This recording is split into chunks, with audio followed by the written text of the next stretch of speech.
I describe in the book how Art Babbitt really became like Walt's secret weapon. He was the most significant artist at the Disney studio, just for all the innovations he brought in. He was able to get keys to unlock all of these mysteries. Like, how do you animate a realistic moving cartoon character? Not traced, not rotoscoped, but how do you use realistic movement to inform your animation? And Babbitt had a film camera, and he would film his friends, and he would film his girlfriend, who became his wife, who was the model for Snow White. Yeah. And he used that to inform his animation. And they were like, oh my God, this is how we'll animate Snow White. People were like, how do we add personality in animation? Art Babbitt was reading a lot about this new thing called method acting, which Hollywood was going nuts over. And he wrote this character, character synopsis, this character analysis of Goofy, sort of like get into his mind. And that was the key that unlocked personality animation. For a while, Disney animation, the quality was kind of like head to head with Fleischer and a bunch of other studios in the early 30s, but they just like exploded through the roof in artistic style. That's because Art Babbitt brought an art school into the Disney studio, and the art teacher, Don Graham, into the Disney studio, because he knew the value of like figure drawing classes and knowing how to draw anatomy. And that started this whole in-studio art school. So he's responsible for all of these things. And he was like the lead animator on all of these major characters, like the Queen in Snow White, Geppetto in Pinocchio, a bunch of dancing flowers and thistles and mushrooms in Fantasia. And he was just a really talented animator on top of all that. And he was the father of Goofy. If Freddie Moore is the father of Mickey Mouse, and Norm Ferguson is the father of Pluto, and Dick Lundy is like the person who gave Donald Duck his personality, Art Babbitt is credited for sort of being the person behind bringing Goofy to life. Hey guys, it's your host Julian. This week I sit down with animation historian and the author of my favorite book this year, Mr. Jake S. Friedman. Jake wrote The Disney Revolt, the great labor war of animation's golden age. We chat all things about this book, so if you're interested in reading this book, you've been warned of spoilers. Read it before you listen. I hope you enjoy the show. Man, Jake S. Friedman, the author of my favorite book of the year, The Disney Revolt, is this week's guest. Jake, how are you, sir? I'm doing great. Thanks for having me on. Anytime, man. Like I told you, we've been talking, ladies and gentlemen, for about 15, 20 minutes, and I've just been blowing this book. I don't know how much I like this. No joke, this is my favorite book of the year. This is on my second go around, because the first time I told you when I was reading it, I had a little bit too much THC. I burnt through it all in the first couple days. So I made sure to go back and really put some notes in here. But the first question that I want to ask you, man, what was the initial story you possibly heard? What was that can't be true. That can't be real. And then you had to write a book about it. You remember that initial spark or that initial moment that made you want to write this book? Oh, yeah. Okay. So by the way, props to you for being the first person I've talked to who's read it more than once already. You're the only person I've talked to who's read, except for my editor, who's read The Disney Revolt more than once. And it's only been out since July. So kudos. Thank you. So you asked me why I wanted to write the book. I didn't at first. It was just assigned to me. My mentor, John Culhane, told me I was going to write this book. This was not a request. This was just point blank, you're going to write this book, Jake. Now, John Culhane, some of your listeners might know, he wrote the book on Fantasia. He wrote the book on Aladdin, which was one of my first books on animation, 1992, when it came out. Aladdin, the making of an animated film, behind the scenes stories and everything, really cool stuff. He wrote the book on Fantasia 2000, and he was just a big Disney fan. I met him when he was like in his 60s. He was teaching history of animation at NYU. I loved that class. I loved him. And I loved him so much that I just kept sitting in on his class each year. Like I wasn't going anywhere. I just loved sitting in on his history of animation class. And a few years after I graduated from NYU, he invited me back. And it was then that he told me, around 2007 or so, he says, Jake, you're going to write this book. And I'm like, what? So apparently, John Culhane had been in touch with a lady named Barbara Babbitt, who is like in her 80s, this Hollywood actress, dancer, now retired, but she was married to Art Babbitt, who was the famous Disney animator, and also he was the strike leader. And she wanted his story told because she realized that he was becoming forgotten. I think there was some sort of event around that time that was honoring Disney animation, and Art Babbitt's name wasn't mentioned. And she was like, I need his memory retained, or else he'll be just like dust in the wind. So she contacted John Culhane, and John recommended me. And I was like 26-ish around that time, like totally unqualified to write this book.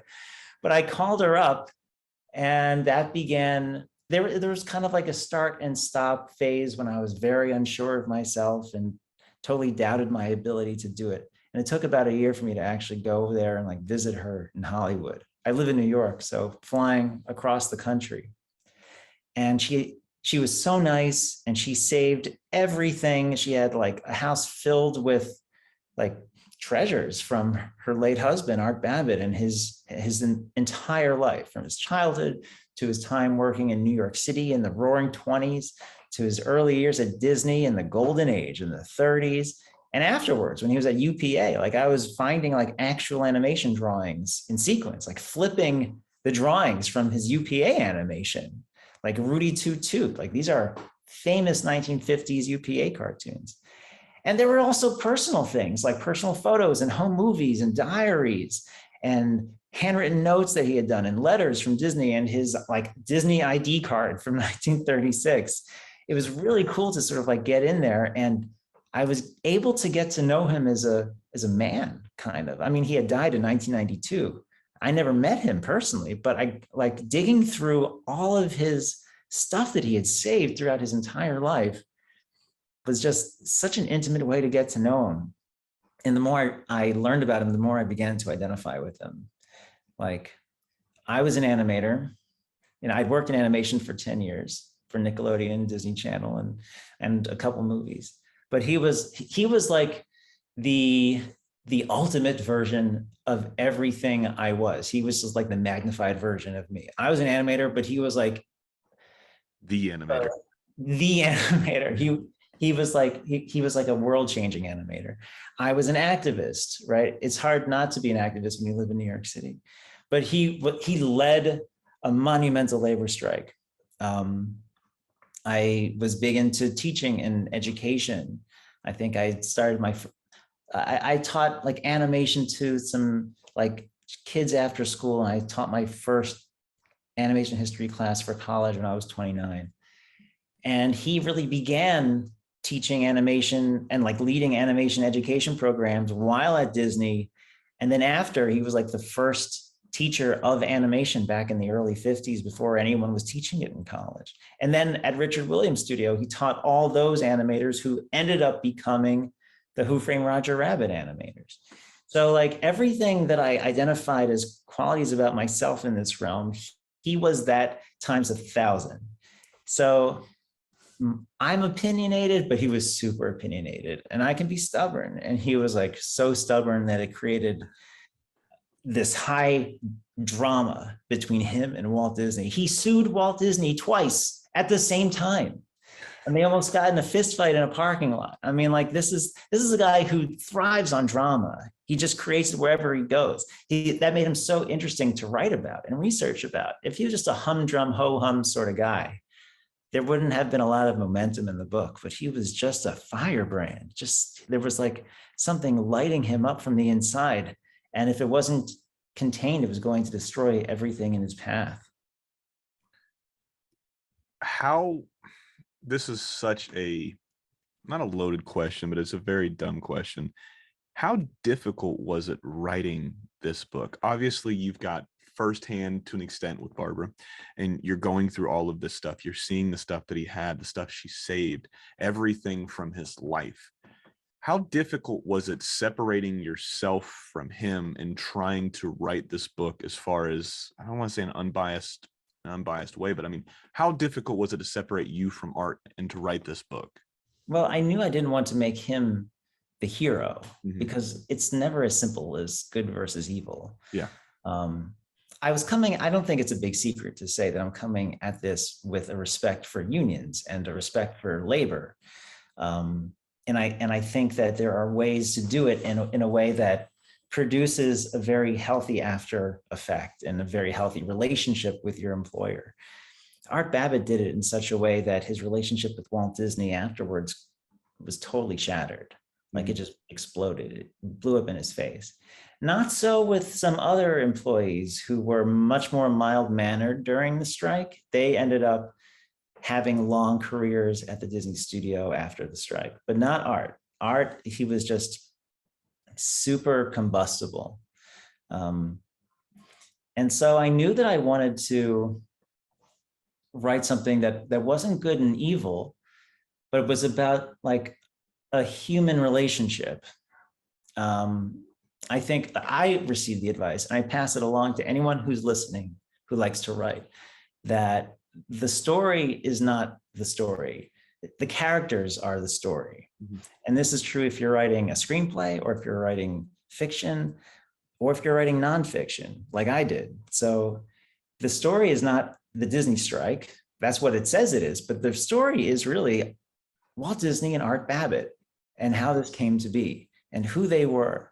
So I spend the first, 3 chapters talking about how Walt developed his opinions in politics and stubbornness and stuff, an anti-socialist stance. And I spent a couple chapters on how Art Babbitt became rooted in creativity like Walt Disney, but also rooted in his own opinions. And there are so many similarities between the two. Like they will stand so solid for their beliefs. They will be unwavering.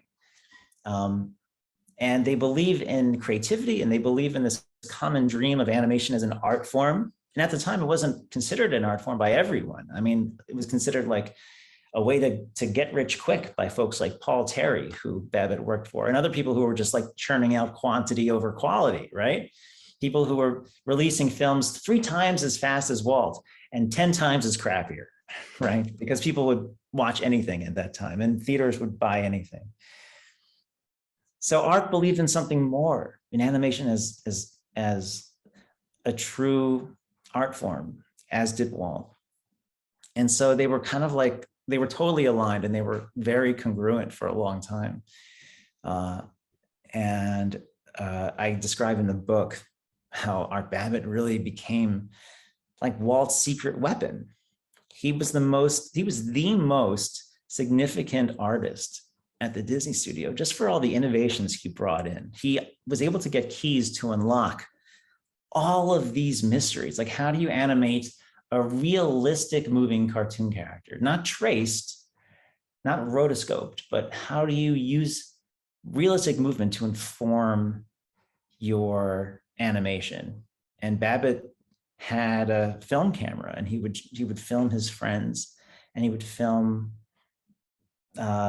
his girlfriend, who became his wife, who was the model for Snow White. Yeah. And he used that to inform his animation. And they were like, oh my God, this is how we'll animate Snow White. People were like, how do we add personality in animation? Art Babbitt was reading a lot about this new thing called method acting, which Hollywood was going nuts over. And he wrote this character, this like character synopsis, this character analysis of Goofy, sort of like get into his mind. And that was the key that unlocked personality animation.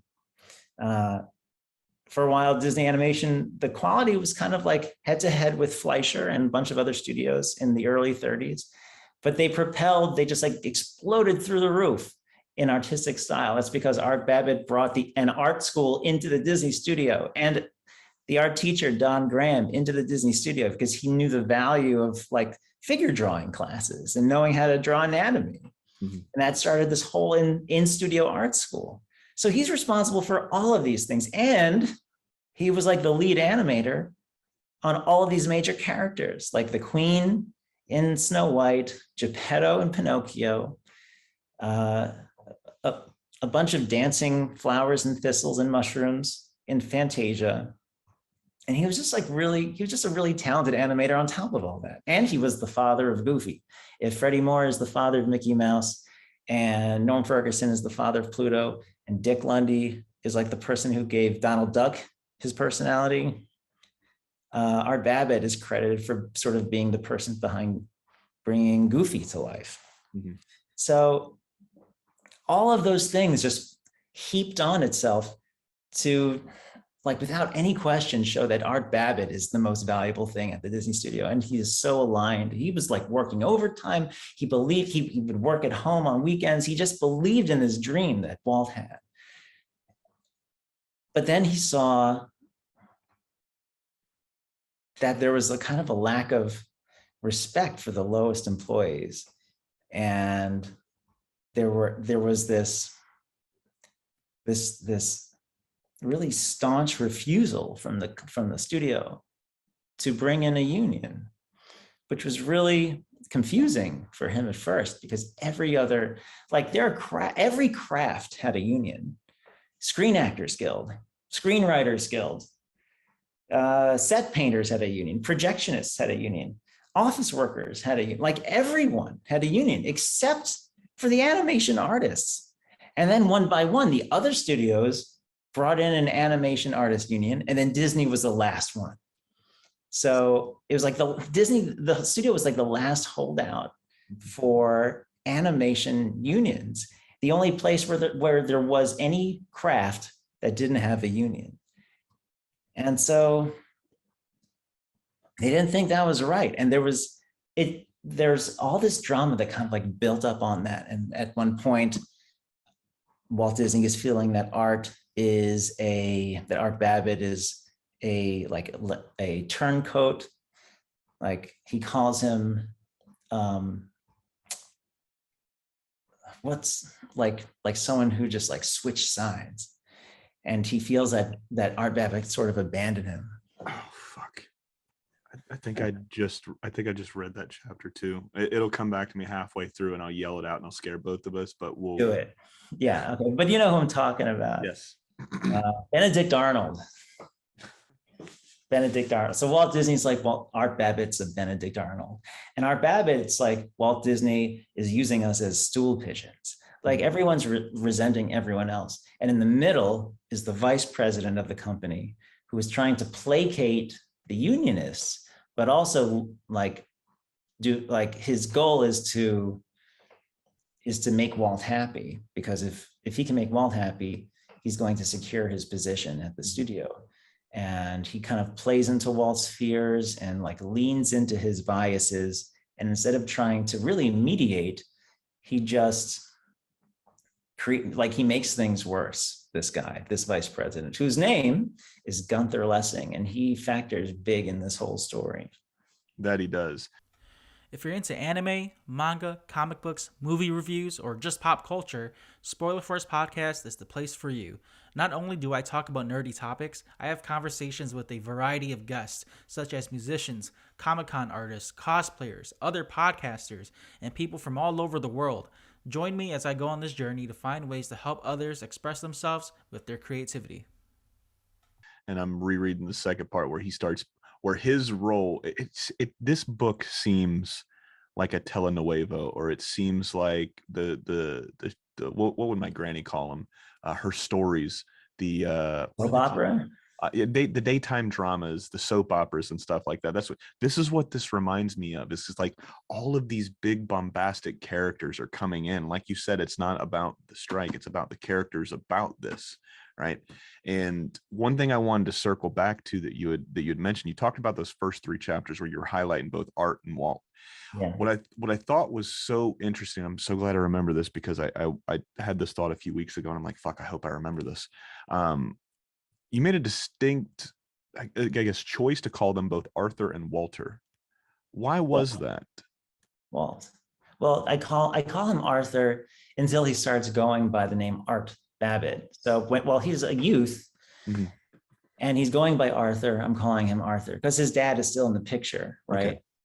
And then when he goes out on his own, and he's only 16 when his dad has that tragic accident, yeah. And then Art Babbitt has to become sort of the main breadwinner for the family.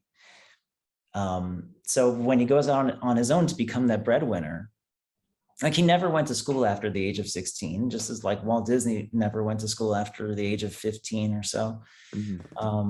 And both knew what it meant to work hard. Like their work ethics were insane.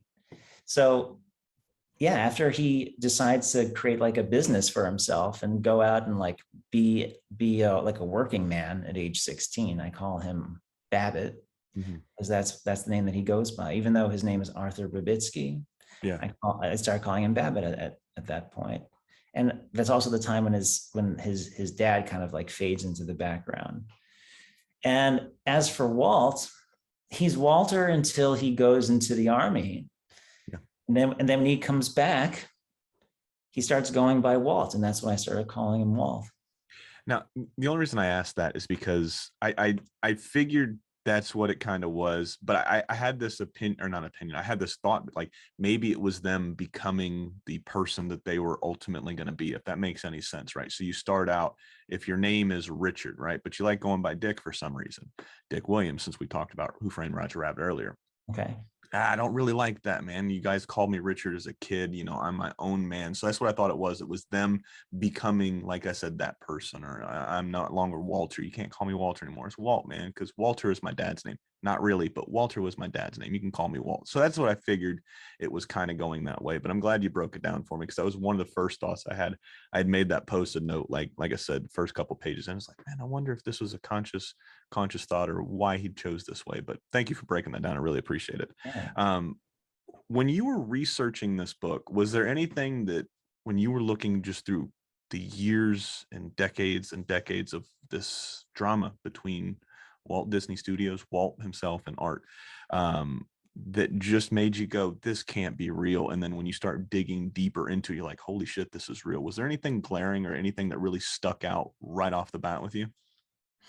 There were so many crazy things that happened during and leading up to the strike. That is just unfathomable now. Like, one thing is that at the time there were different unions fighting against each other to represent like one craft. So you'll have this union who wants actors against that union that wants actors, maybe a third union that wants actors, and they're all kind of like warring against each other. And maybe one of them is actually, no joke, run by gangsters. Yes. Because, right, I mean, you were saying before we recorded that you had a fantasy of being like a gangster and I wanted to be in Prohibition, right?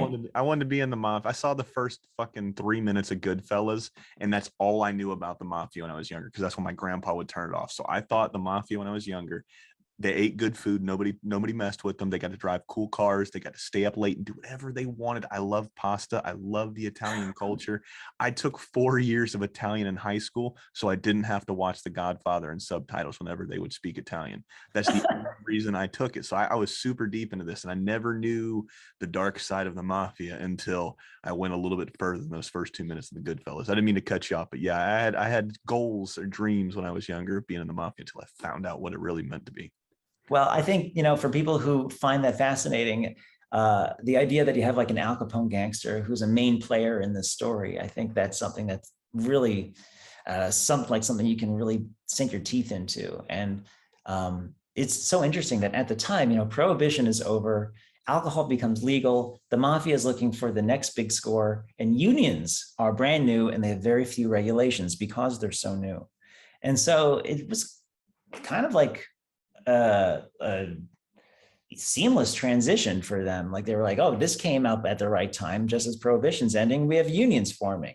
If we control a whole bunch of, let's say, movie theater projectionists, we can go to the guy who owns the theater and say, I'm going to stop your workers from showing movies unless you give me $20,000. And maybe give them like a 2-cent raise, but more importantly, give me the $20,000. And so that's what a lot of these gangsters were doing. And Willie Byoff became like the king of being able to do this, mostly because he had the Al Capone syndicate backing him up. But Willie Byoff, he kind of becomes the head of the IATSE, which is a huge like showbiz union organization that is like the canopy of a bunch of other smaller unions. And so he's growing in his power beyond just projectionists until he gets to Hollywood in the mid 30s. And just like Capone, no one can pin him for anything. What finally got Capone, I believe, was his tax evasion. Tax evasion. Yeah. And if you know that about Capone, then you're in for a treat when you read about what finally did Buyoff in. But it became what Variety, the magazine, calls an open secret, that Willie Buyoff was blackmailing studio heads, but he was getting like $500,000 in 1938, which is so insane. insane. So when Art Babbitt first goes to his managers, Walt's brother Roy, and then Gunther Lessing, he goes to them because he wants to do something to block Willie Buyoff, this gangster, and his union, his gangster-led union, from organizing Disney artists and Disney cameramen and Disney employees. And so that's how the first union was formed at Disney. It was formed in cooperation between the vice president, Gunther Lessing, and Art Babbitt, this lead animator. And any union that is management-led, let alone co-led, is bogus by definition. You can't have management involved. You can't have a vice president involved with any employee organization. And Gunther Lessing, I mean, he wasn't a bad lawyer. He was just trying to manipulate a situation and trying to maintain control. He's playing both sides. Yeah. So he was actually too good of a lawyer, because he was considered at the time a top lawyer from his private firm. When he led this, he was he worked down in Texas. Maybe you have some Texas listeners or watchers out there. And he was the personal lawyer for Pancho Villa during the Mexican Revolution. Yeah. And following that, he was the lawyer for Dolores Del Rio, the famed Mexican Hollywood movie star. And he totally tried to destroy her because she wanted to cut their contract off early. And he was using all these dirty tricks and underhanded tricks. And he was blaming her for his divorce when his wife was accusing him of being an abusive husband. It was so gross and messy. And he never talked to anyone at Disney about that. That was all buried. I had to uncover a bunch of newspapers and a little bit about Dolores Del Rio to find out that Gunther Lessing had this sordid past before he joined Disney. And here he is basically advising Walt on how to deal with this labor issue and trying to manipulate it from the inside. And it doesn't go well for Gunther, because the union kind of becomes its own thing. And he fights that tooth and nail. And he becomes the mouthpiece for Walt Disney. And he becomes the quote, labor negotiator for the company. And he's using a bunch of just BS tactics to break the union. And it must have been so hard for Art Babbitt, who was kind of aligned with him, with Lessing at first, and now sees that Lessing is out to destroy this union that Babbitt thought was totally okie dokie. Yeah. It's like I said at the beginning of this, it is an outstanding story. It's a crazy story. There's so many times in here where I have to put a sticky note in and then I have to Google it. I see it in the book. I have your sources in the back of the book, but it's just, there's so many things that make you go, what the fuck? It's crazy. In the 40s, this was happening. It's just insane to see. Like I said, the greed, I guess that's the biggest thing that I could take away. Just how hungry everybody was for money, right? I mean, it's what really drives almost everybody these days is money.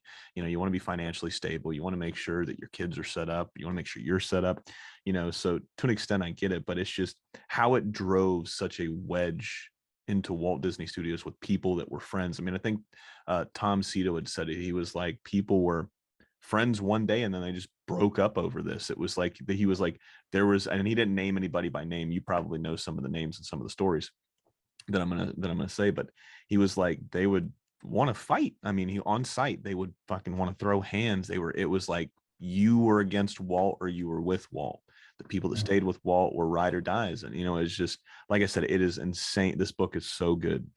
I'm reiterating that point for the 14th time. This book is so good. And like you said at the beginning, it really tells a story that needs to be told. With that being said, man, we're going to take a detour for just a second, but if this gets turned into a movie, I got to imagine that this is something that could be turned into a movie. At least for me, I'd love to see this as a movie. Who would you want to play as Art Babbitt? Who would you want to play as Walt Disney? Wow. And who's playing Jake S. Friedman? Is Jake S. Friedman going to play Jake S. Friedman, or are we going to get a stand-in and get somebody else? Oh, you mean like we're going to cut back and forth between the present day and like so 1940s? Cool. Hey man, this is your movie to make, not mine. I'm just curious to see what you're thinking, man. But yeah, who would you want to see playing Art Babbitt? Who would you want to see playing Walt Disney? Oh my gosh, nah. Walt Disney.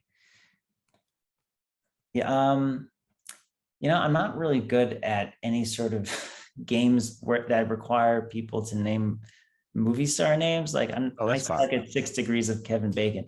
But if you Kevin Bacon's Walt Disney, I like it. Yeah. I'm not sure. We'll put a pin in it. We'll come back. I didn't mean to stump you like that. That was just one of those. I'm totally stumped. Maybe someone can suggest something in the comments if this is a YouTube video that grabs people. Yeah, so, ladies and gentlemen, drop it in the comments below. Tell us who you want to play Jake S. Friedman. Maybe Jake S. Friedman, like I said, plays Jake S. Friedman. Who wants to play Walt and who wants to play Art? Man, but getting back to the book, man. Okay. You said you started this in 2007, correct? That's when he had said, "Hey, you're going to write this book." Yeah. When you start around there. Yeah. And do you remember what year you flew out to Hollywood to meet Miss Babbitt? Yeah, that was the next year. Okay. So if we string all the years together between the initial announcement that I was going to make this book to now, it's been about 14 years. And some of those years were dormant. Some of those years were looking for a publisher. I kind of had to part ways with one agent, and I spent the pandemic getting a new agent, and shortly thereafter got a decent publisher in Chicago Review Press. So some years were more active in research and writing than others.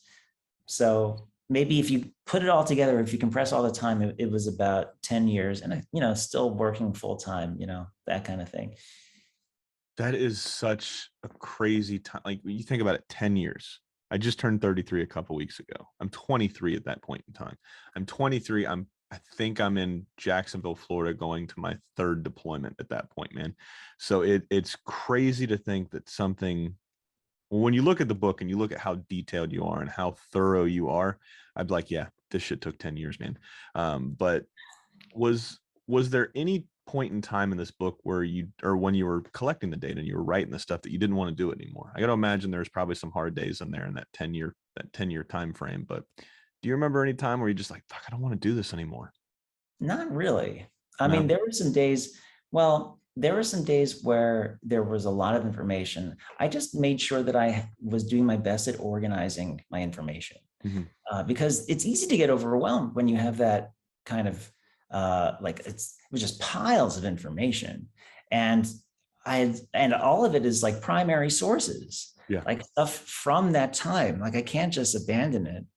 I created a blog early on called Babbitt Blog that helped me organize a lot of my research. And when I found something cool, I would put all the pieces together for that thing and make it a blog entry. Is that blog still live? Yeah. It's still live. It's called babbittblog.com. Yeah, you can check it out. There might be, some errors in it by now. Maybe I hadn't polished all my research totally, but I would say it's like 99% accurate. Okay. babbittblog.com. And I also used, my calendar app on my computer. What is it called? Google Calendar, to just organize the events of the strike. So, I typed in the date, May 1941, and the page flips to May 1941. And I just plotted whenever I had an event whose day I knew or could estimate the span of time, I just plotted it on that calendar app.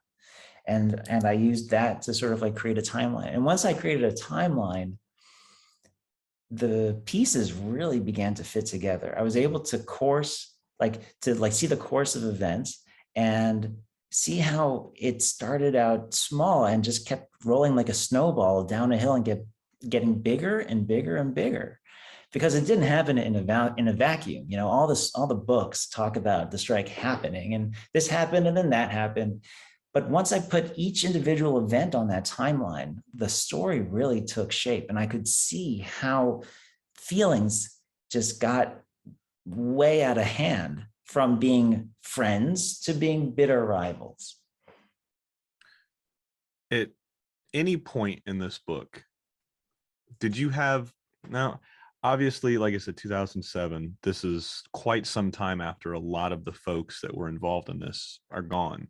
I mean, I got to imagine, you know, firsthand sources as far as getting to meet people that would have, like I said, firsthand account of what happened was pretty difficult and pretty scarce, man. Was there anybody else that you got to talk to one-on-one about this that might have lived through that? Oh yeah. Yeah. I wanted to stay away from recollections if I could. Yeah. Because we're talking about memories 60, 70 years after the fact. And, you know, our memories aren't flawless. No.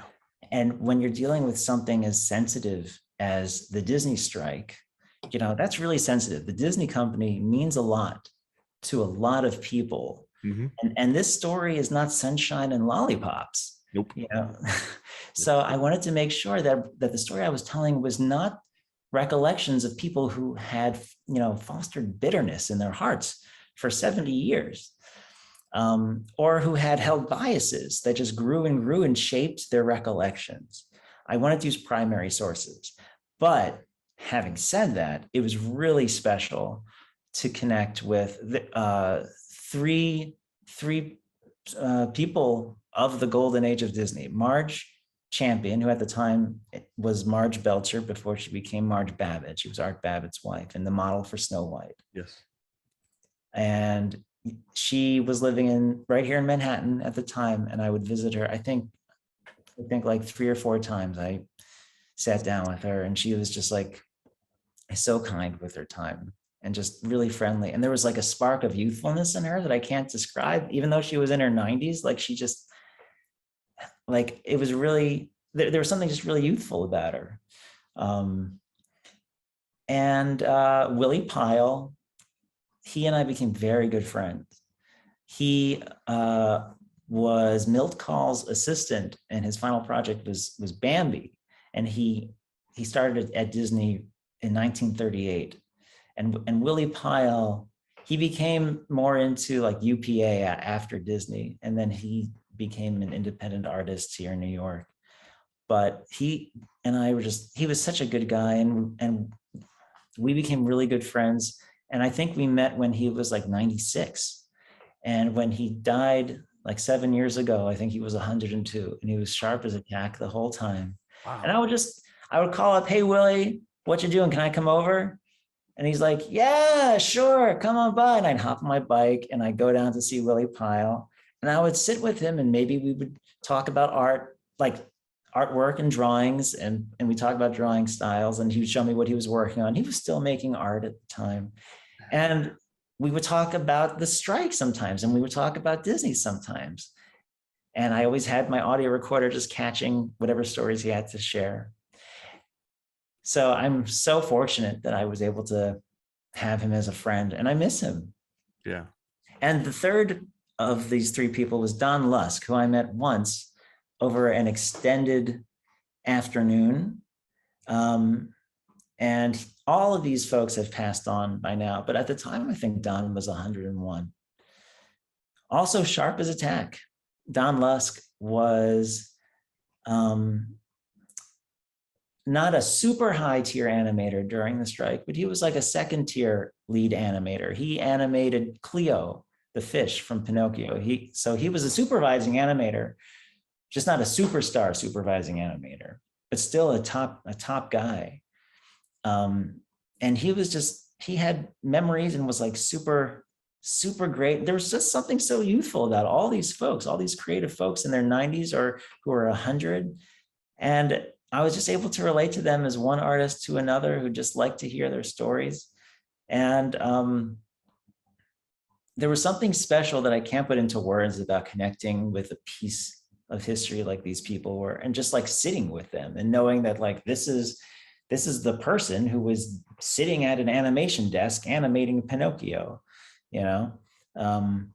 And you know, for instance, there were stories that I wasn't able to put in because I couldn't triangulate my research. Mm-hmm. I want my book to be a good story. I wanted to tell an underdog story with very interesting characters, but I also wanted it to be a piece of scholarly work so that I can back up anything that I put in there.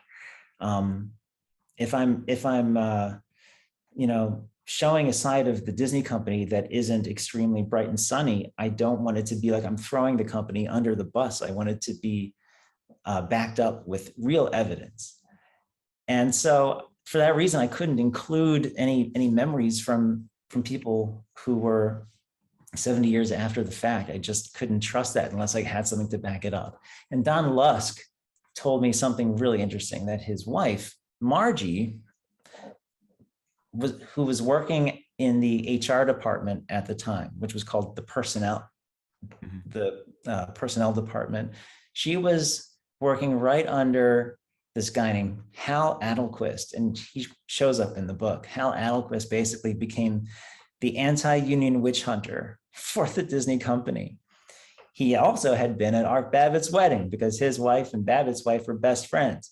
And so they vacationed together. So they had this personal tie. And now he's like trying to like hunt unionists. And when the strike is over, it was rumored that he kept different files for the staff who were once strikers and who were non-strikers. So Don Lusk says, at age 101, he tells me that Margie, his wife, who's deceased, told him that all the staff were separated in the files from strikers and non-strikers, and the people, whenever it was time to lay someone off, the people who would be first to be laid off would be the ex-strikers. And I was like, that's interesting, and that's totally something that could be made up, right? Yeah. There's no way to prove that. And that sounds like something that people who had been embittered by the strike would start spouting and start to like, you know, smearing the Disney company with. But it could be true. I had no way of proving it. And I can't put something like that in the book. Yeah. As juicy as a detail that might be, there's no way to back that up. But wait, there's more. But hold that phone. Over in the Canemaker collection at Bope's library, there are a whole bunch of files that John Canemaker had gotten from Dave Smith back in the 70s. And back then, Dave Smith was head of the archives, the Disney archives. And he was a lot more open about what things could be shared. And among them are like 12 or 15 employee evaluations. And they're brutal, like really harsh, really nitpicky, and like insulting the staff, like their character. And above the photo of each employee is one of two words: striker or non-striker, written in pencil. I was like, wow, they were totally discriminating. Don Lusk was right. Margie was right from beyond the grave. Now I could put it in the book. There's my evidence. So there's two things that I would love to go a little bit deeper into detail with you. One is something we do whenever we have somebody on, and I've done this with Christina Cavanaugh, you know, stories that come up with her and she's passed. I've done this with James Avery. I had a whole bunch of the Turtle folks on what was their favorite story that they had ever got to do with James. But since you had brought him up and you said you'd had such a close relationship with Willie, do you have a favorite Willie story that you and Willie shared that you might like to share with the audience? I feel like this is something that we do to like immortalize the people that are no longer here that had touched some of the guests in a special way. Well, I mean, it has nothing to do with the book. Willie had worked on Fantasia, and it was really cool. Just one afternoon, he and I just sat down and watched a tape of Fantasia on his home entertainment system. Nothing big, just like a regular size TV, old school TV. And it was probably a VHS tape and a VCR, but we sat down and watched Fantasia.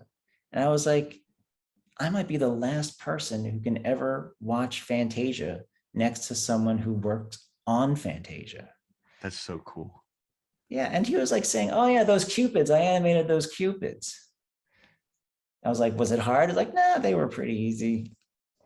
And he was just like rapt. His attention was totally focused during the whole thing. He was enjoying it. And then watching the credits, he was like, then like the memory started to come back when he started to see the credits roll. He's like, oh yeah, I didn't know so-and-so worked on this.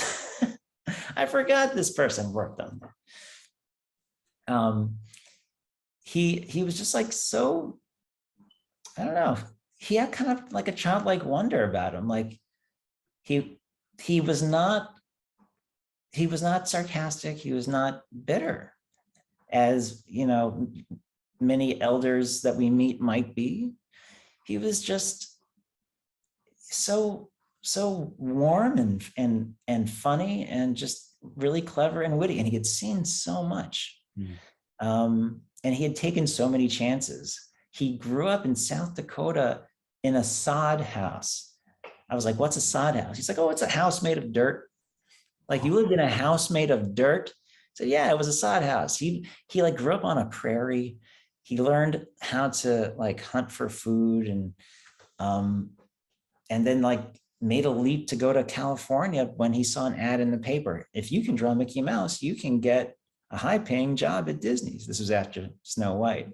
So he was like, I'm gonna do it. And he did it. And I can't imagine what he's seen during his life, from growing up in a sod house in like the teens, 19 teens, and going to California when it was barely anything.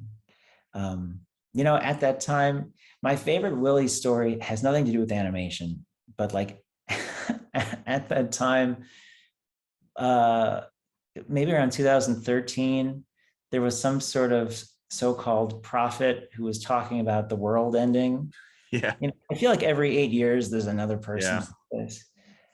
And he was getting a lot of press. And I turned to Willie and I said, hey, Willie,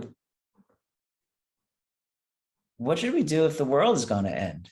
And he said, guess I should put on my hat.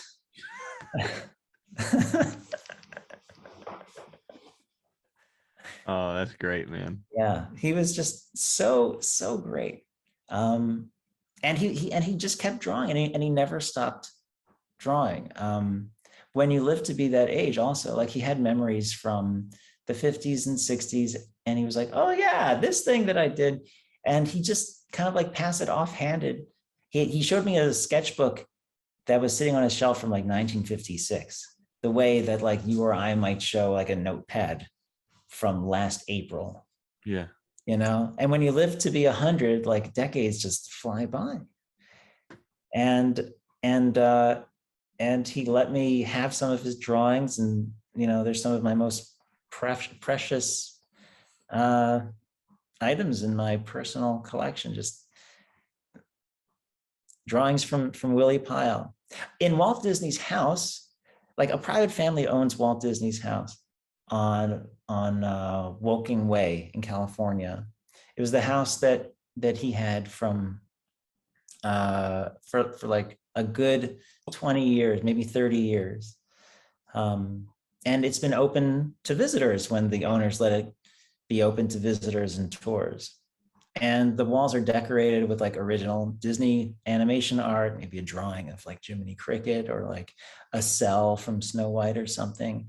And in that house is a Pinocchio drawing from Willie Pyle, and I recognized it instantly. And there's his signature on the bottom. So his drawing is in Walt Disney's house. He was the assistant on Pinocchio. He was one of the assistants on the character Pinocchio.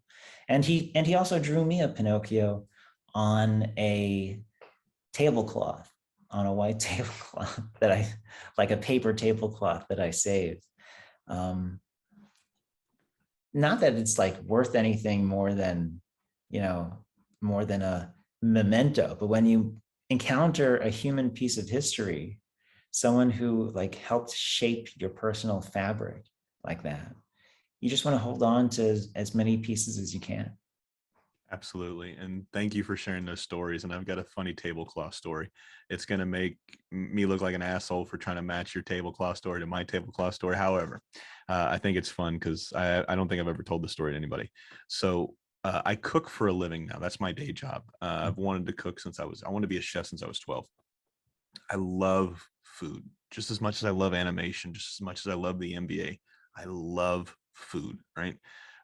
So for my 18th birthday, my mom was like, "Hey, what do you want to do for your 18th birthday?" And I was like, "I would love to go to Emeril Lagasse's restaurant in Orlando, Florida." This is when Emeril Live was still huge. He was on every Food Network show. He was the guy, right? So that was the guy that got me into cooking, right? And there's a bunch of crazy dates. The first episode I ever watched of Emeril Lagasse was a tribute show to Julia Childs, one of my all-time favorite people in the world. She's my hero, one of my heroes. And I didn't realize that she had died that day, right? So she died, I believe it was either 2003 or 2004, but she died on my birthday, August 13th, right? And I remember seeing this episode, and it wasn't until years later that if Emeril doesn't see Julia, Emeril doesn't get into cooking. If I don't see Emeril, I don't get into cooking. So vis-a-vis, I'm already into Julia because we shared this connection from watching this episode. At least I was watching this episode. But flash forward, and I'm going to Emeril Lagasse's restaurant, right? My brother-in-law is there, my sister's there, my mom's there. We're all enjoying it. I get taken back in the kitchen. I'd never seen a professional kitchen before. So the chef is the biggest fucking person I've ever met in my life. He was 6'8". He was like 270, 280 pounds. He was huge, right? And I'm 6'2", but he was a huge person. And I'm looking, I'm like, dude, how do you function being this big? He was like, well, I got to walk through a lot of these doors sideways because everybody else is so small. These doors are only so big, because he played football or some shit like that. And he was a sports guy before he got into cooking. So when I'm doing the tour, my brother-in-law is sitting there, right? And they're completely out of their depths with food. They don't give a shit. Like, it's like calories in, calories out. They don't fucking care if it's a peanut butter and jelly sandwich or if it's a creme brulee. They don't give a shit, right? So while I'm away, getting the tour and stuff like that, I come back, and then, we finish eating. I can tell you the meal I had, the dessert I had. I can tell you what I was looking. That experience is just ingrained in my head. That'll never leave me at all. So as we're leaving, my mom's paying the bill and she's asking me, should you have a great time? And I was like, this is awesome. This is what I want to do for the rest of my life. Right. So my brother-in-law, his name is James. So he comes over, he's like, hey, I got something for you. I was like, well, what'd you get me? He's like, no, we got to do it outside. Right. And I was like, okay. So he opens up like his little hand. He's like, you see that? And I was like, yeah, it's a white towel. He's like, yeah, it's an Emeril napkin. He's like, I took it for you so you can have this as a momentum or whatever it's called. I don't know. Just, he's like, you can put this into your collection or whatever. And I was like, that's kind of weird. I don't have any tablecloths collection. He's like, it's not the point. You're not getting what I'm getting you. He's like, this is your guy. He was like, this is what I'm giving you for your birthday. I was like, you stole something. He was like, dude, just fucking take this tablecloth that I gave you, man. It's to symbolize you. He's like, you'll enjoy it 10 years down from the road. So the year that they go to close, Emeril Lagasse's restaurant closes in Orlando. It's down there in the Universal City Walk. It closes a couple years ago. I think it closed either right at the pandemic or right before the pandemic. And I have this tablecloth or this napkin with me, right? I still have this white fabric napkin. And then I hear they're closing. So I take this napkin with me because we've got tickets to Universal and Islands of Adventure every year. I take this napkin with me and I take it into Emerald's restaurant. And they're, breaking everything down. They're starting to close down. They've got a couple more services before the restaurant closes. So I go up to the hostess. I'm like, look, this is going to sound really weird, right? About 12 years ago, 13 years ago, whatever it was, my brother-in-law stole this napkin from you because Emerald is such a huge part of my life. And he wanted me to remember this for the rest of my life. And she was like, yeah. And like I said, she's probably like 18, 19. She does not give a shit, right? They're closing the restaurant down. She doesn't fucking care. And I was like, I would like to give this back to you. And she was like, you're going to give me a napkin that is old? And I was like, listen, he stole it from this restaurant. I'm trying to give it back. I'm trying to do the right thing because I felt bad about this for years. And she was like, dude, we're literally closing down in 3 services. I don't have anywhere to put this. Just take it with you. So I folded it like an American flag, like I was trained to do in the military. And I left it on the steps of Emerald Lagasse's restaurant. I don't know what happened to it, but I just felt like I had to give it back, right? Because it felt weird. So like I said, it's the first time somebody's brought up a tablecloth story. I didn't mean to shit on your amazing story with my horrible one, but I just thought it was pretty cool. That's great. That tells me that you're a man of honor. I try to do the best that I can with what I got, man. I really tried to be a good person. That's all I can really do, man, because I have no control over whatever else happens. If I can do more good than I do bad, I feel like I'm kind of winning in a sense, right? So, but it was just something I had to kind of get out of me. I didn't want it anymore, I wanted it, but I just didn't want it anymore. But nonetheless, man, who would love you? Yeah. Art Babbitt. Yeah. He was a man of principles, and yeah. he was a man who did whatever he could for what he believed was right. Mm-hmm. Well, I'm glad that he existed. I'm glad that he pushed this. And the last question before we kind of start to do the wrap up here.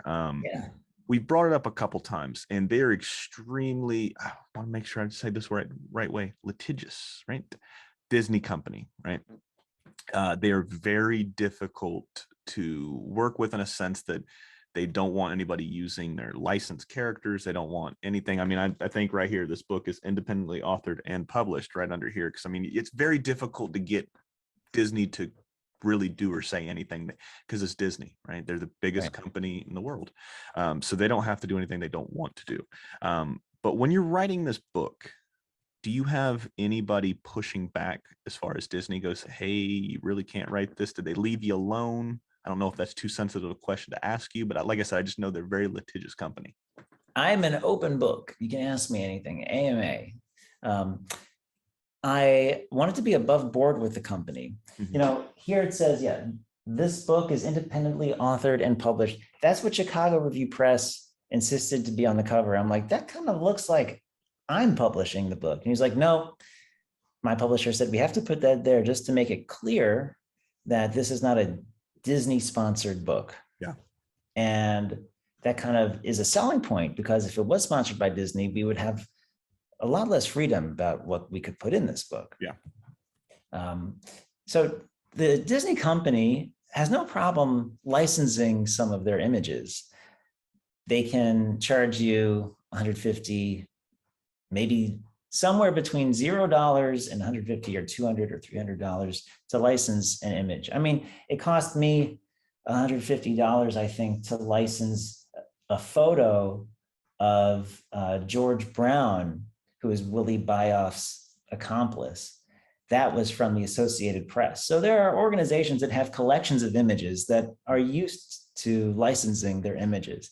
I didn't spend any more money than I had to, but I just needed that photo. Yeah.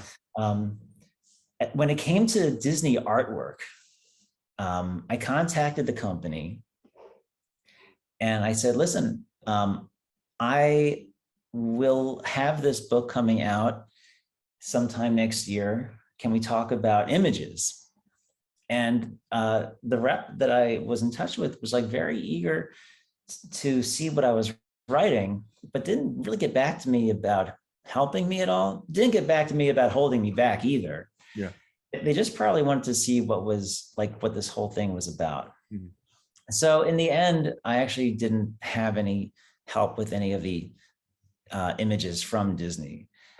it would have been great if I could have had a picture of Goofy or a picture of the Snow White Queen or a picture of Geppetto from Pinocchio. But in the end, my publisher was saying, he said, Jake, there were too many pictures in this book already. Like I gave you an allotment of 20 images and you far exceeded that already. So any more images, people know what Goofy looks like anyway. People know what the Snow White Queen looks like anyway. If not, then they won't be picking up this book to begin with. I said, okay. When it came to fair use, like fair use lets people get away with a lot of stuff, especially if I'm writing nonfiction and then I'm sort of reporting on something that happened. I'm basically a news reporter of an event that happened 80 years ago. So in reporting on these events, I'm allowed to use certain images for fair use. There's a picture of Mickey Mouse that Art Babbitt drew for an independent humor magazine, a copy of which I personally own. And apparently if you own the artwork, you can, print it. It's yours to do that. Yeah. And I didn't want to go overboard with Disney images. Like I used a piece of what do you call it? I think it's called a theater. There's some sort of like publicity material, like you can print movie posters, you can print any press material or publicity material. That's fair use. You don't need Disney's permission to print anything like that. And that's where the picture of the Three Little Pigs came from. That was like a Disney lobby card is what it's called. A lobby card. It's like a piece of press material, something that you would use to advertise. So theoretically, I could have used lobby cards for everything. I could have found a Goofy lobby card. I could have found a Pinocchio lobby card, but I didn't want to go overboard with Disney images, and I didn't want to show, I didn't want to make it about like the Disney core characters. I think that would have gotten me in some trouble. I was just doing it, judiciously. The drawing of Abner, the drunken mouse, complete with the peg holes at the bottom of the page. I wonder if I can find it here for your viewers on the YouTube channel.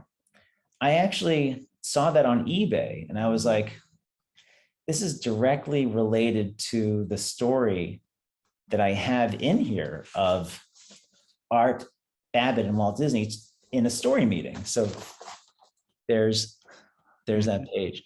So I saw it on eBay and I bought it. The actual piece of art or a picture of it? No, the actual piece of art, the actual animation drawing. And I thought that this will be like my birthday present to myself. I will buy this piece of art, and because I own it, I can put it in the book, and it's relevant to this particular scene. And it's a drawing by Art Babbitt, or at least one of his assistants, but it's from an Art Babbitt scene.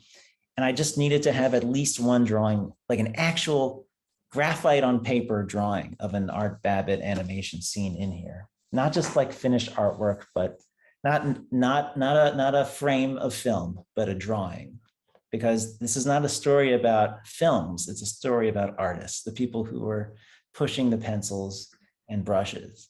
So I that's how that got in, but everything was fair use. I got no pushback from Disney. I got no active help from Disney. They were just sort of on neutral ground, like they were Poland is what they sounded like. Yeah. Or okay. Better. Yeah. Yeah. And yeah, I don't want to be sued by Disney because, as I said, I have a relationship with the company. I had already written a book about the Disney afternoon for Disney Editions. COVID kind of put a big pause on that right before the pandemic hit. Like we were almost ready to go to print. And then suddenly everything was closed. We were like a couple of months away from final edits on that Disney afternoon book. And so it's still on a shelf somewhere, on a digital shelf somewhere. And if any listeners are curious about the Disney afternoon book, I was told that it is forthcoming. I cannot say when though. I don't know when. Like if anyone wants to know, I guess I'll announce it on my Twitter and Instagram, because people are just as eager as me to find out when the Disney Afternoon book is coming out. So find me there. Find me on at Jake S. Friedman on either of those things, and you'll be the first to know. Beautiful. I'm looking forward to that one too. And you know, like I said, we're winding down here, and there's a couple questions that we like to end everything with. Yeah, shoot. So if you had a Mount Rushmore, you got four people, right? And then you have an honorable mention. Oh. And since you're in the animation field, we're going to stick it with the animation, right? Who would be on your Mount Rushmore, and who would be your honorable mention? Oh my gosh. Oh my gosh. Oh, this is the tough hitting questions that I like asking, because it makes people think. And then when you guys go out and give names, I get to be diligent, and I get to go research these folks too. So I get to learn something from your picks as well. Okay. Wow. Wow. Wow. Wow. Oh goodness. I don't know. Well, Art Babbitt, I would definitely put up there for all those reasons that I already named. I would put Mary Blair up there for being such an innovative designer. I think she had just like a supreme use of just color and design and appeal. Outside of Disney, I think we're just talking about four. My goodness. I don't know. I can't go beyond. No, I refuse. There's so many. I'm thinking of like over at Warner Brothers. There's like Tex Avery and Chuck Jones and Bob Clampett, and like over at MGM, you know, more Tex Avery and Bill Hanna and Joe Barbera, and even Walter Lantz gets some love. I think Winsor McKay definitely actually probably deserves to get up there. I think Lotte Reiniger deserves to get up there for being the first person to make an animated feature film. I think, you know, we can travel to Europe and we can travel to Asia, and we can name all of these like innovators in animation. I think Miyazaki deserves a place up there. It's a tough question. This is one of my favorite questions to ask too, because I love not only stumping you guys, but like I said, you threw out a bunch of names there that when I go back and I listen to this episode, once I get done recording, I generally go back and I listen to the episode. That way I can pull any information. It's like, fuck, dude, why didn't I go a little bit deeper into this question? Why didn't I do this? But I also like pulling these names because, like I said, I get to get more well-informed myself, because I'm very new as far as the nuts and bolts to animation. I've been a fan of cartoons since I was a little kid, like most people. So it wasn't until just these last couple of years where I've really, like I said, it started with of Mice of Magic. This is where it started for me. And then just it's dovetailed into your book, into Tom's books, into the art of books, anything that I can get my hands on that I can sit here and devour and just try to pull as much information and put it up here as I possibly can. I love doing this stuff. So like I said, that's why I like that question. The second one is, this is your book recommendations. Obviously, we've got, ladies and gentlemen, you got to get this book for sure. But if there is two books that you think any fan of animation or anybody working in the animation field should have on their shelves, what are two books that you would recommend? Oh, two books. Well, anyone who wants to know about animation, I think Animator's Survival Kit is a great one by Richard Williams. I think The Illusion of Life, of course, by Frank and Ollie is a great one. For me, the books that influenced me the most were the two books by Seamus Culhane, which is Talking Animals and Other People, which is kind of his memoir, and Animation from Script to Screen, which talks about like how it's done. Because as far as I've seen, Seamus Culhane is the only author of a book on animation who talks about like the psyche of the artist. And he kind of like pulls from The Artist's Way, and he pulls from Drawing on the Right Side of the Brain, which are two great books about art and how to really train yourself to do better. And that really that changed everything for me, reading that and learning how to basically how to get into the zone. Like the zone is not elusive. You can get there. You can create an environment that will put you in the zone. Yeah. And Seamus Culhane talks about how to do that. Beautiful. Ladies and gentlemen, those are the recommendations for this week. And the last one. Now, this is another hypothetical. I try to stay away from these, but I'd be remiss not to ask you, since you wrote this beautiful book on this topic. If you could have a time machine and you can go back to when this dispute and this disdain for both Art and Walt for each other started, and you could tell them anything, what would you tell them? Oh my God, I would tell Walt, don't trust your vice president. He's just out for himself. I would probably say, find someone who specializes in union disputes to handle this, and not this guy. Let him stick to what he does best, which is, I don't even know, helping Roy. Let him do that, but don't let him lead the charge here. And for Art, I would tell Art Babbitt, I would say, listen, let's say, okay, oh gosh, I don't know. There would have been no stopping him. If the strike had already started and I go to him and I say, please calm the heck down. Stop yelling at people. You're going to make enemies and you're making this more bitter than it has to be. That wouldn't have worked because he felt so slighted already, and rightfully so. Like he had kind of been crapped on by the company and been attacked personally. It would have been, but like his fire was needed to start the strike. That's the weird thing. Like he was the fuel that got everything going. And I don't think it would have happened without him. So, I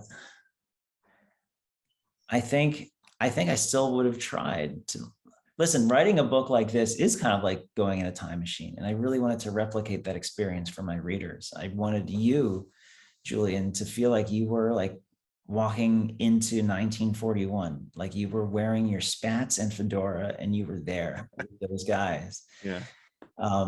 And I'm curious, what would you have said to Art Babbitt at that time? Dude, I don't know, because there's so many similarities that I see in myself that I see in him. I'm extremely stubborn. I'm very quick to admit when I'm wrong, and I'm very quick to admit when I do not know something. However, if I have something like Art had it here, I will die on a hill if I think that the way I'm thinking is right. It's just there's no other option. I will die on that hill. So I don't think there's anything that I could have said to him while it was in the heat. Maybe if I had, if I'm armchair quarterbacking it and saying, if I can go back a week before it really hit critical mass or really hit the nuclear option, I'd be like, hey man, you're really going to regret this. I'd pull Walt and both Art in there. Like, look, there's so many things that are similar. Walt, you want what's good for this company. Art wants what's good for this company. That's why he's working so long. That's why he's working so many hours. They want recognition. They want better pay. They want equal pay. It's just all these things that I think we're taking, not so much out of context, but they were taking, oh, he doesn't want to do this or he doesn't want to do that. They don't see this, but they don't see that. I would try to find some kind of similar ground that they could kind of agree on. Hey man, let's go out and eat dinner. Like, everybody likes pizza, right? So let's just talk over this shit.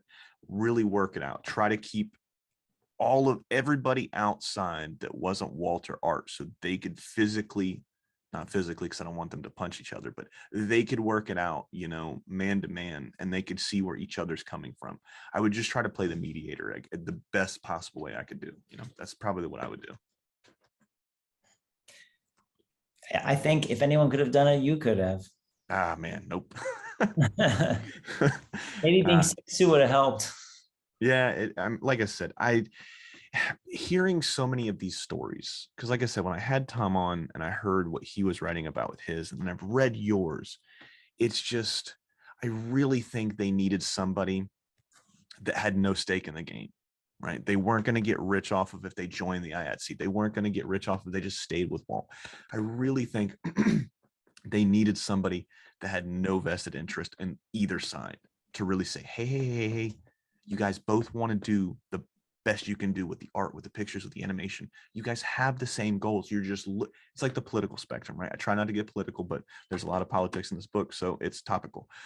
You know, if we saw each other for, we all want to make sure our kids are going to be set up for the future. We all want to make sure that everybody's treated equally. We all want to make sure this, that, and the other. We all have a lot of similar outlooks on life, I guess. Maybe not really, but it's just like we all are striving for the same thing. We all want to be better. We all want our kids to grow up in a clean environment, in a safe environment, you know. So I feel like if we started pointing out and highlighting each other's likes, vices, their dislikes, or what drove them apart, I really think that this, you wouldn't have wrote a book about it if we could go back in time, is what I'm really getting at, man. If we could really set them down and say, hey, don't go nuclear right now, just talk this shit out.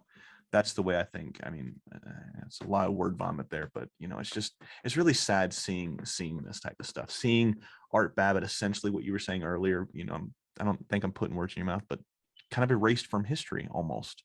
Right. And I didn't Not know, anymore. not anymore, man. And I didn't really know anything about this entire topic until I posted. You brought up the Illusions of Life earlier, but I posted a picture of me. I've always wanted to buy this book, and then last year I bought the Illusions of Life, or earlier this year I bought the Illusions of Life, and I posted on Jerry Beck's on his Facebook group, Cartoon Research. I'm like, I'm so happy I got this book, halfway through it and all this other stuff. And then somebody had put in the comments that, hey, that looks like the revised edition. I was like, well, what were they revised? And he was like, oh, they essentially took out all of Don Bluth, John Pomeroy, all that stuff. And I was like, really? And I didn't know anything about that. And this is when I kind of figured out, or found out, that people like to erase parts of history that doesn't align with what they're really going for. You know, and I didn't know that happened, as naive as that sound. I didn't know that happened. And then I started asking all these questions for Jerry and Tom and just a whole bunch of people that were around know this. And I was really blown away. And like I said, the labor strike came up, and then this book came up, and it's a shitty kind of world, man. When you look at this, you know, from an outsider's perspective, it's really, really disheartening. It's really sad at the end of the day, man. So like I said, I'm glad this book is out there. I'm glad, you know, no matter what anybody can say or can do or try to take away from Art Babbitt, like you said at the beginning of the show, man, the father of Goofy, right? He broke that character down from a psychological standpoint. He made that character what it is, you know. So like I said, I'm grateful for your time tonight, man. I'm grateful for this book. Anytime you want to come back on. What was the book you were talking about? Disney Afternoons, is that what you said? Disney Afternoon, that will be out at some point, but we don't know when. But it will be out at some point. It's forthcoming. So stay tuned on the Twitters and the Instagrams to get the deets. Beautiful, man. I'm looking forward to being able to pick that one up too. And I'd love to have you back on anytime you want to come back on and just chat animation. Like I said, thank you again for your time. Thank you again for this book. One more time, where can the fans find you if they want to reach out and say, hey, I love your book, man? Twitter and Instagram, what was your handles? My handle's at Jake S. Friedman, Friedman. Beautiful. And then do you have any websites or anything like that you would like to plug too? Well, if people are into this book or want to know more about the Disney Revolt, they can go to thedisneyrevolt.com, where I just put up a bunch of cool stuff from my research that inspired the book. You can dive as deeply as you want, but there's like a who's who, there's a timeline, and there's a bunch of really cool like courtroom research that shows actual testimony of Babbitt, of Walt Disney, and of like tons of directors, and a bunch of evidence and a bunch of really cool reenactments of actual conversations that happened during that time. That's really cool, man. Like I said, thank you again for your time. He's been Jake. I've been Julian. This has been the What's My Head podcast, and this has been another piece of your childhood. Good night. My guest next week is the co-director of Mulan and legendary Disney animator, Tony Bancroft. Enjoy the teaser. Movie. What was it like seeing Mulan out in the wild with a completely, just a whole civilian crowd? They had no animators in there. What was that like? What was that feeling like? That was nerve-wracking, I would say. Is probably the first thing that I would think of, because one of our very first screenings was, after the movie comes out, you do what's called a press junket, and you take the movie around and you let press see it from different territories. So we had one of our first press tours was, in the United States, we did one, but we took it to China, and our most nervous screening was in Hong Kong, because this was the first time that a true Chinese audience was going to be seeing what we, these Westerners, these white guys, made out of this Chinese girl's tale, which is beloved. You know, the story of Mulan is a beloved tale in China, and that's really her, you know, China's daughter, really, in a lot of ways. So they really, it's valuable to them. It's impactful for them. They hand it down as a kind of a moral lesson to kids in school. They've done songs about Mulan. I mean, you name it. We saw statues to Mulan in China. So to play it for them, we just thought, oh my gosh, they're gonna, what if they stone us? You know, what if what if they send us to jail, or they don't let us leave the country without torturing us first? I don't know. I mean, we were just like, you know, this could really go poorly. You know, we have no idea at that point what people are going to think from China. Yeah. Thankfully, it ended well. The lights came up, and there was a huge response after the movie was over. But during the movie, we were like, oh, here comes a funny part, and they wouldn't respond, because they're not really too vocal in China at the time anyway. When they would see funny parts in movies, they wouldn't respond very much, you know. They weren't, it just wasn't like a US audience where we're more vocal about things and stuff. So we didn't know how it was going to go until the lights came up, and then there was big applause, you know, and we could tell that they really liked it. And since then, that's been the best, really kind of most gratifying audience, and people that have said that they've liked the movie has been Chinese. I have a pastor at my church who is 100% Chinese. And he told me once, kind of took me aside and said, I have to tell you that Mulan was hugely impactful for me in my relationship with my father. And that meant a lot to me. But I remember at an early screening, a father of a daughter came up to me and he says, I didn't think I would ever have, because of Chinese culture and that kind of feeling of you can't really hug your kids or show a lot of affection. He says, I didn't know that I'd be able to ever enjoy, you know, a very emotional connection with my daughter until I took her to go see Mulan.